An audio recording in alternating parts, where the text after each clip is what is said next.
Well, good evening, and welcome to Coach World TV. I'm Terry Yoffe, and tonight is my guest. Actually, I have a really special guest. Thank you.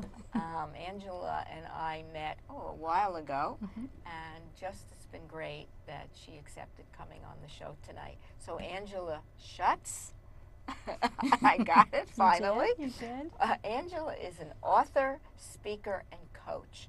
And one of the things we're going to talk about tonight is she's going to tell us a little bit about how she found her path to coaching and some of the other wonderful things that she's done. So, Angela, so Terry. nice to have you. Thank you so much. Thanks for having me. This is really fun. It's a little bit of a drive-in, but it was You're right. fun. It was fun. So my path to coaching, it's been really interesting. I've been very lucky. In 2009, I was very fortunate to be invited to be in a Train the Trainer program with the author Jack Canfield.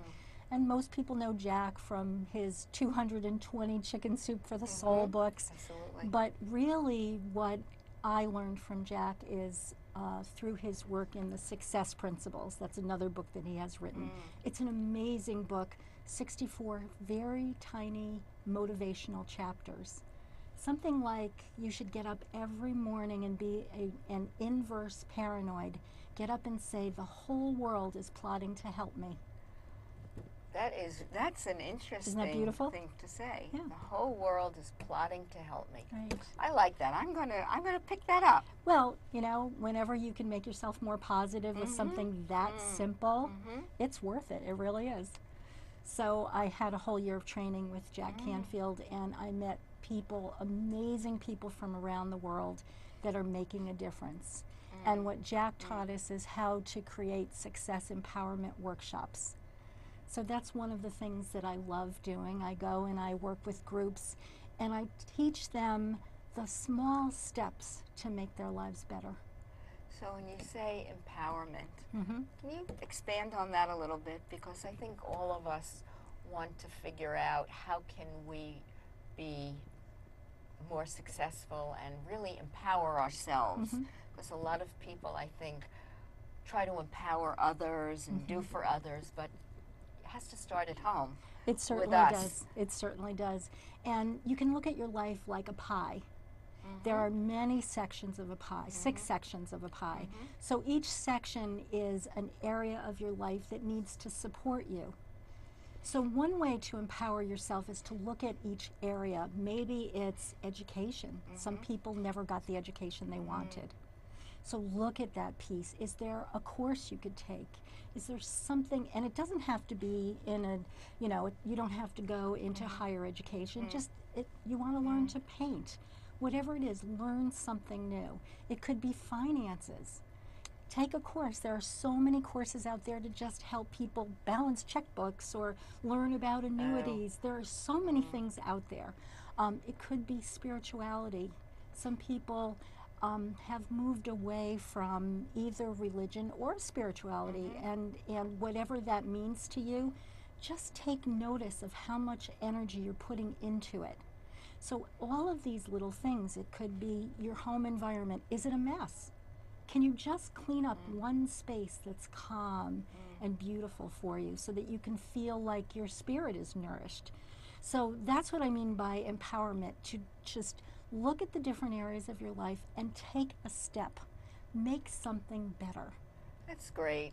I love that, actually. It's really nice, actually. We were talking about a few of them at dinner tonight.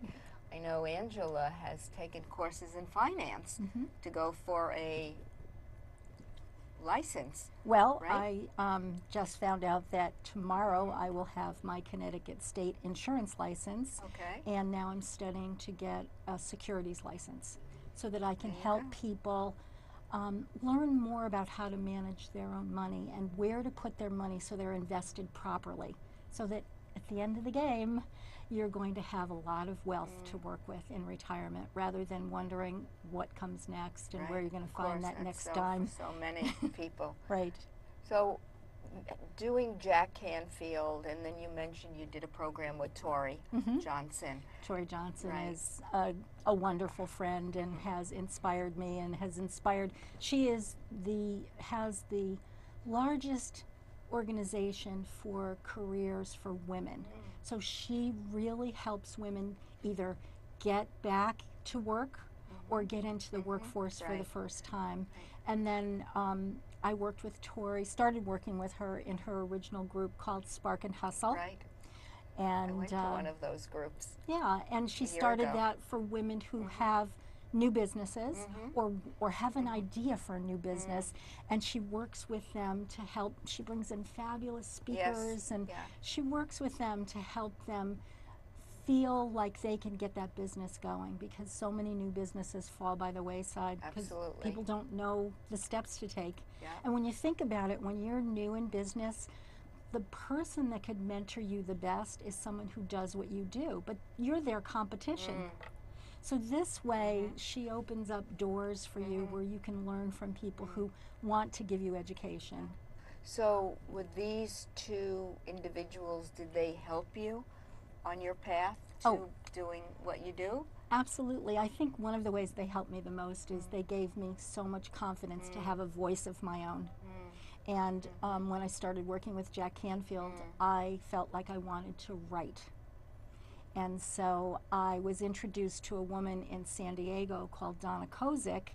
Oh, I know Donna. Do you know she Donna? Actually, Yes. Donna spoke at one of our ICF NYC meetings maybe 2 years ago. Okay. And Donna is another person who's so inspirational. She runs a program called Write a Book in a Weekend, and that's how I started writing. And since then, I've been published in 3 books. That Donna's the editor and has a publishing company, so I'm in 3 books on gratitude. And I've written my own book on careers that's at the publishers now, and it's called Ask Angela, A Career Seeker's Guide to Finding the Perfect Job. Wow, great. Well, you certainly do a lot of things. So what else, what would you like to share with us tonight?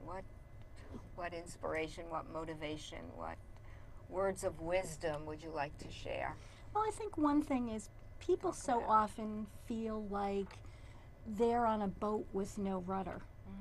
You know, they feel that way about their careers. Very often they get into a job, you know, in their 20s because mom or dad knew somebody in a company and they got, you know, they got them into the company, and then they've been there for a few years and they feel like they need to stay, even though it doesn't touch their heart. It's not really something they want to do for the long haul, but they feel like they have no choice. They're just kind of bouncing along in that water. Yeah, but today's marketplace, that doesn't last very long. It doesn't. Maybe it used to, but certainly not any longer. Well, there's no 25 years and a gold watch. No, that's for sure. That's gone. Right. But I think all through life, I would encourage people to just say, what steps can I make to make a difference? And it doesn't have to be a big change. Sometimes it's something as simple as, let's say I want to become healthier. Well, what could I do to be 10% healthier? Maybe I could just take a walk 3 times a week. It's a simple change that becomes profound. And it's the same with careers. I talk to people all the time. I love coaching people and helping them realize the value that they bring to a job. Because no one in all history has ever been you. And no one in all time to come will ever be you. So when you think about that, why would you waste your time trying to be like someone else? You bring totally unique skills based on your culture, based on the way you were raised, sometimes based on your religious or spiritual beliefs. You bring something unique to any job you have. So I encourage people to, rather than look outside themselves, to look within and say, what is it I do really well? Let me develop that. Let me be the best I can be. And I work actually some of the same way. I think today's marketplace, I work with a lot of people that are in transition. Whether they have a job and they're looking for something new on the horizon, or they're not in a job looking, where can I take my skills? And you know, we always look at what are their strengths, so they get to maximize and optimize their strengths and minimize their challenges. And, you know, what have they done? What are their accomplishments? And then start to look at, which leads to one of the things we were talking about, is what's unique about me, especially if you go out on an interview. Right. You know, what are you bringing to the party? Right. That somebody else doesn't have. Exactly. Exactly. And, you know, in this job market where so many seasoned employees have lost their jobs, they always say, well, I've heard over and over from people, I want to go into another industry, but I'm going to be the newbie. I can't expect a good salary. And I say, you're never going to be a newbie again. You are going to come, even if it's a new industry, you're going to go into that industry with a whole wealth of knowledge about business, a whole host of skills that you can learn in the new industry. You're never a newbie again. So I think that's something How that do they people take to forget. that? I think that it's one of those aha moments for many people. That, you know, they never thought of it that way. They're so busy thinking that it's hopeless. Yeah, well, yes, and I mean, when you look at people who are older, who have been downsized, especially in their 50s or older, I mean, the truth is it is difficult to find a situation for them, because that's not what the world is looking at today.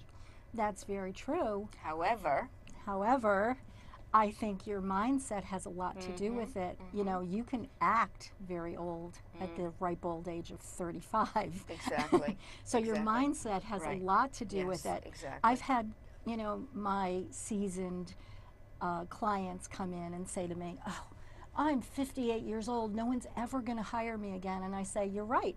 And they say, wait a minute, you're the coach. You're not supposed to say that. And I say, but that's what you're putting out there. You are walking into interviews with the attitude that no one should hire you because you're 58 years old.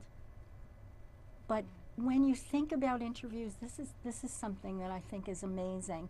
So many people are nervous about interviews. But the bottom line is employers are really looking for three major things. The first thing they want is to know that you have competence to do the job. The second thing they want is to know you're compatible. Are you going to fit into the team of employees they already have? And the third thing, and the thing you have the most control over, is the chemistry. Do they want to work with you 8 or 10 hours a day? Now, the other piece that I think I've shocked many people with when I tell them this information is, think about the interview from the perspective of the employer. There might have been 300 resumes that have come in, and they try to whittle it down to maybe 20, and then they're going to interview 5 people. When you get called for an interview, they want you. They want you to be the one to get the job. So you should be going into that interview so full of confidence. They've already decided you are competent, excuse me. You are competent to do the job, or they wouldn't call you in. You know, I will never be called in to be a brain surgeon. There's nothing on my resume that says I can do it. Me I have neither. no experience as a brain surgeon. So nobody's going to call me in for that. So when you think about it, only the people that they view as competent will be called in for an interview. So what are they really assessing? They're assessing whether or not you have the chemistry and the compatibility. That's true. So thinking about it from that perspective, I think people should just be so excited that they picked you for the interview, because they want you to be the one. They don't want to read another resume. They don't want to go through this process. The work hasn't stopped. They're still doing that work, and they're trying to fill a spot.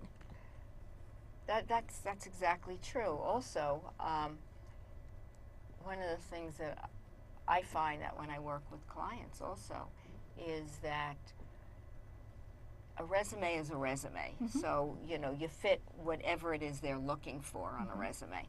So when you go in, it's about really what kind of a story you weave for them with what you've done and what was the impact of what you did on the team, on the group, on whomever it is. And I think the more you can show someone what's the ROI of them wanting to hire you, Right. that's key also. And how you come across, and you know, obviously chemistry is Right. definitely. I think that's a major thing. Oh, yeah. How people, you know, connect with you, and as you said, do they see you working in their on their team? That's what they're looking at. And the reason you have control of that is you need to get engaged in a conversation with them, and you need to have great questions to ask them. It needs to be about the fit, both the way you'll fit in that organization and the way you feel comfortable with that organization and representing that organization. So it should be an exchange of information. And do you find that sometimes when people go into an interview, they wait for the interviewer to ask all the questions? Oh, yes. And the interviewee kind of doesn't show up in the question department. Oh, absolutely. And you should be excited about the company. You should have done your research. Right. You should Due know, you diligence. know, if they have a product that they produce, you should know what it is. You should know who their Absolutely. clients are. Do the research. I have a very interesting story. One of my clients wanted to get this job in Boston, and he wanted it so badly. And they said to him, the way our system works is you're going to meet with the hiring manager, and if he likes you, then you know you'll meet with the president. So he goes up, has a great interview with the hiring manager. They walk him into the president's office. The president talks to him for a little while, and then he takes a piece of paper and he slides it in front of my client with a pen, and he says, write something. And he walks out of the room. So not very good instructions. What my client wrote was the mission statement of the company. That president came in, took one look at it, and said, would you walk with me to Human Resources? He got the job. So Did his homework. He did his homework, you know, and a unique Right. approach to things, which was great. That's a fabulous story. And that's true. That's, I think, kind of circling back to empowerment. When you go for an interview, that's where you can be empowered Right. by how you set the tone for the interview, no matter what's thrown at you, because there are a lot of questions that are asked that one would think, why the heck are they asking me that question? Right. You know, but I think part of it is they want to see how you think on your feet. Right. And, you know, I think one question usually is, what do you think you failed at that you learned from? You know, and for somebody to sit there and say, oh, I never failed at anything. That's not right. You But know. what I teach people to do is think about something that they were terrible at the beginning of their career that now they've mastered. Maybe they now have to train people and they couldn't do public speaking at all. Or maybe they were so afraid of conflict and now they go right in and they're very helpful. They can negotiate. So I say, when somebody asks you that weakness question, start with the weakness. You know, in the beginning of my career, I couldn't utter a word in front of a group, and now I'm teaching all of the classes or whatever. You know, so have it start with what they're asking you, have it start with the weakness, but then move it through to the success that you are today. Don't ever walk out of an interview thinking, oh boy, this person isn't for us because they can't do this. Right. You know. Right. That's great. Yeah. Really great. I love some of this. Another thing I'd like to share is Sure. I kind of have a different approach to preparing for an interview because, as you said, it's that thinking on your feet that's hard. So what I teach my clients to do is when you know you have an interview coming up, get a trusted friend to call you anytime during the day. You give them the hours, like 9 to 5, and they have to call you with an interview question because it gives you the practice of thinking on your feet. And then if you really trust them, you really think they could give you good feedback, what you say to them, here's what I'd like to say to you. What worked for you with my answer and what would have worked better? So, you know, I tell people when you're looking for a job, you don't need somebody to beat you up and tell you you were really terrible at that. You know, that answer was horrible. So you need to, and you get a more honest response from someone when you give them that, that thing to say to you where, well, you were really very clear. I loved the clarity, but you went on too long. So it would have worked better to me if you had had more brevity. That's a great tip. I love it. And getting back to having questions, you're also interviewing. It's not a one-way street. Oh, absolutely. You're interviewing about the company, asking questions about the team you're going to be. Is this an area where there's a swinging door where people have come and gone? Right. So you want to know that and how you ask the questions. How long has the team been together?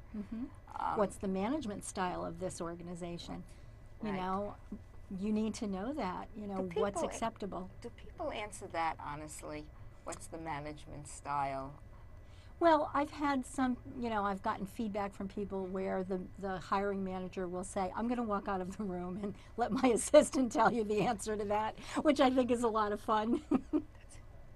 But, you can even ask when you're being interviewed, you can ask if you could speak, have an interview with with somebody who would be a peer for you, because then you get a sense of how things are done, a more casual conversation with somebody, because it's good to know, Absolutely. especially if you're taking a job that has some responsibility and you're supervising others. If you don't have any say in how a decision is made, then your hands are tied. You're actually being set up to fail. So you need to know that,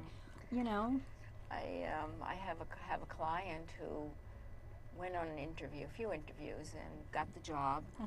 Everyone seemed nice until she got the job, and then found out that the woman that she had interviewed with turned out to be not so nice and not so great, and she was miserable for a really long time until she finally decided to leave.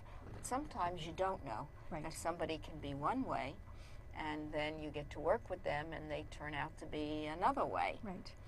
Well, and that's the value of having multiple interviews, so that you can ask deeper questions as you go along, just like they're going to ask you deeper questions.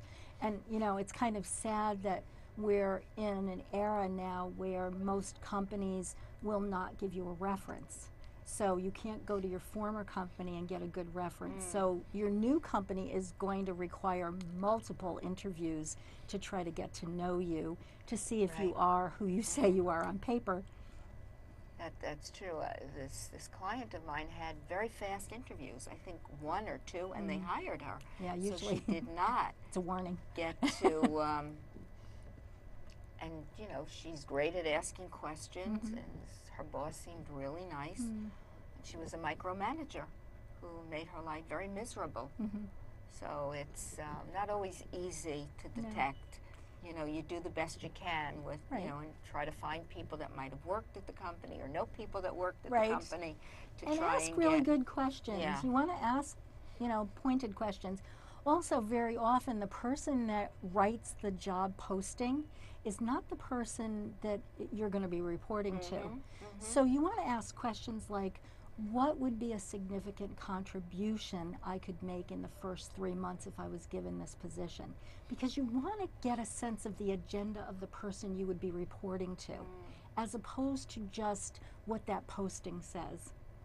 Because the posting is usually a general idea of the job. So you want to find out what that person really wants you to get done. So if you ask a question like that, Great. So those are some really great questions to kind of have in your back pocket and bring them to your front pocket when you're at an interview. Right. Because I think the interviews have gotten a lot tougher. People want people that are going to stay, where so many people come and go, and they want somebody with substance. Right. Well, they have to invest a lot in you. Right. They have to. And getting back to hiring older people. My hunch is, and again, I don't really know this, I'm just guessing, with so many businesses in flux today, they want kind of a rock, an older person that knows the ropes, that's been there, that has a good track record. So I'm kind of erring on the side of hopefulness for older people and what they can provide in a company. Well, the other thing I tell my more senior clients is look for a startup. Somebody that's got great ideas and the money to back it, but no experience.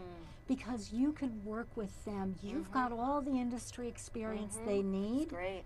And they've got the money and the ideas that will make that business sing. And probably much better chance of getting a foot in that door, Right. as opposed to a Fortune 500 company, Right. a big company that probably wouldn't be looking in that person's direction. Right. Is that fair to say? I don't know. No, I think that people forget that. You know, I think it's a wonderful market. You're helping, you know, the next generation to really be successful in business, and they appreciate you. So that's a piece that I think, you know, people shouldn't overlook. Very good. Excellent. Some great thoughts here today. It's really inspirational. Thank you. Interviewing and finding out how you got started. So here you are, Here I am. X years later, Right. and you are teaching. I teach human resources at Gateway Community College in New Haven, Connecticut, and I love it. I absolutely love it. And you had no experience in HR. No. Is that correct? No, not really. Although I've worked in career services and many of the functions of career services. I'm certified to do Myers-Briggs testing, and I've written many resumes, and I've done a lot of coaching in terms of jobs and careers. So a lot of those pieces overlap with human resources. So I think it was a good fit. And I'm a bit of a ham, so I love to teach. That's great. So what's the next? What's the rest of this year look like? The rest for of this you? year, well, usually in the fall I speak for Women for Hire, and I go to one of their career events, and I talk about resumes or social media or interviewing skills, and I love it. I'm always looking for opportunities to speak to groups. I love to motivate people. I think that sometimes people are just a little stuck, and they just need to know that you can do it. And on that note, I wish we had another 10 minutes, but we don't. So I just want to say thank you. Thank you. Very It's much been for being delightful. here. It's been wonderful, great learning, great information, inspirational and motivational. And I'm going to take you up on some of these as well. Great. I love some of the things you imparted.